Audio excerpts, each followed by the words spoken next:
Imagine करो एक ऐसा कैंडलस्टिक पैटर्न जो अगर किसी स्ट्रॉन्ग रेजिस्टेंस पर बन जाए तो अप ट्रेंड को डाउन ट्रेंड में बदल दे। इस पैटर्न का नाम है इवनिंग स्टार कैंडलस्टिक पैटर्न। ये पैटर्न मार्केट में बढ़ते हुए सेलिंग प्रेशर को दिखाता है।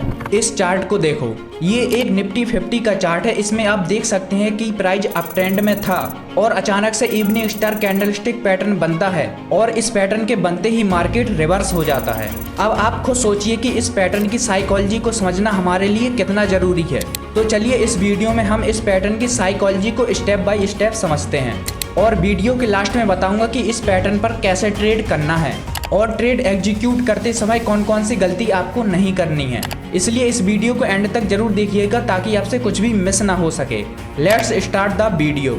Evening star candlestick pattern 3 candlestick से मिलकर बना होता है। पहली कैंडल एक बुलिश कैंडल होती है, दूसरी एक इंडिसीजन कैंडल और तीसरी एक स्ट्रॉन्ग बियरिश कैंडल होती है। मान लो मार्केट में अप ट्रेंड चल रहा है, प्राइस लगातार हायर लो बनाते हुए ऊपर की ओर जा रहा है और अपने रेजिस्टेंस पर पहुंचता है, तो बायर्स इस रेजिस्टेंस का ब्रेकआउट करने के लिए एक बुलिश कैंडल का फॉर्मेशन करते हैं और इस कैंडल का क्लोज रेजिस्टेंस के पास होता है। अगली कैंडल बुलिश कैंडल के ऊपर ओपन होती है जो रेजिस्टेंस को तोड़ना चाहती है, लेकिन मार्केट में इस ट्रेंड के डाउन साइड जो बायर बैठे हैं वो अच्छे प्रॉफिट में होते हैं और वो अपने प्रॉफिट को कम करना या गंवाना नहीं चाहते। इसलिए जब प्राइस रेजिस्टेंस लेवल तक पहुंचता है ये अपनी पोजीशन को एग्जिट करने लगते हैं, जिससे प्राइस रेजिस्टेंस को ब्रेक नहीं कर पाता और एक इनडिसीजन कैंडल का फॉर्मेशन करता है।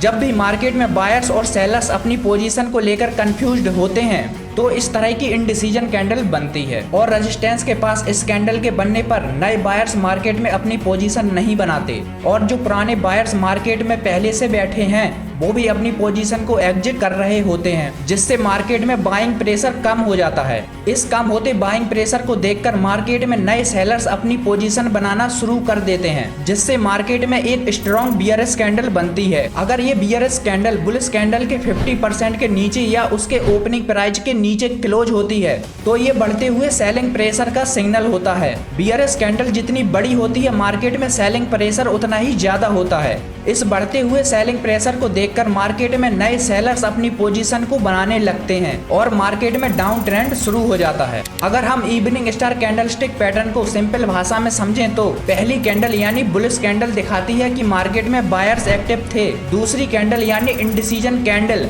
मार्केट की अनसर्टेनिटी को दिखाती है, मतलब अब मार्केट किसी भी साइड जाने के लिए तैयार है। और तीसरी कैंडल यानी बियरिश कैंडल ये दिखाती है कि अब मार्केट में सेलर्स एक्टिव हो गए हैं और मार्केट में डाउन ट्रेंड शुरू हो सकता है। चलिए अब समझते हैं कि इस पैटर्न पर कैसे ट्रेड कर सकते हैं और इस पैटर्न पर ट्रेड करते समय हमें किन किन चीजों का ध्यान रखना चाहिए।